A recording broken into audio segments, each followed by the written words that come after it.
です。キッチントリです。本日はですね、こちらですね、コッコパラダイスという、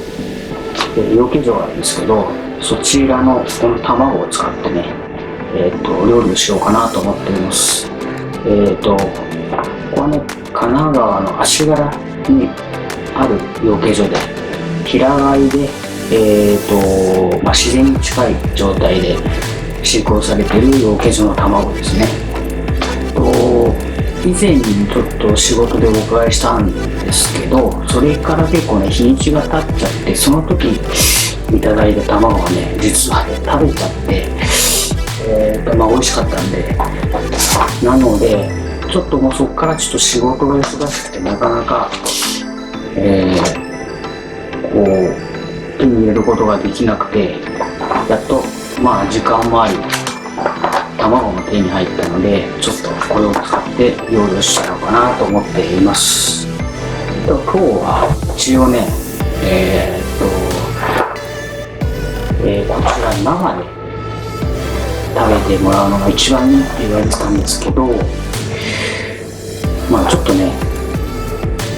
映像で生卵だけっていうのもあれなので、単純に卵の味が分かる料理でだし巻き卵とかねいいのかなと思ってやってみようかなと思っています。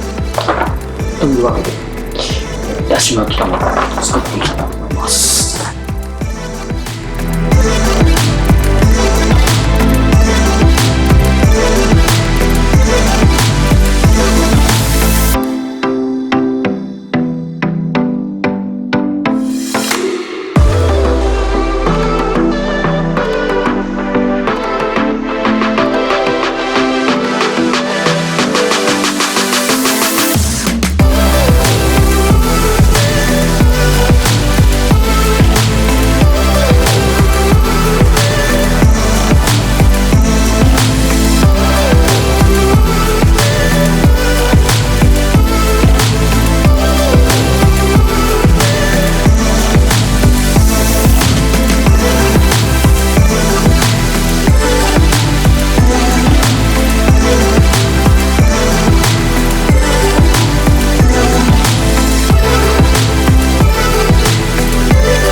今回使ってるだしなんですけど、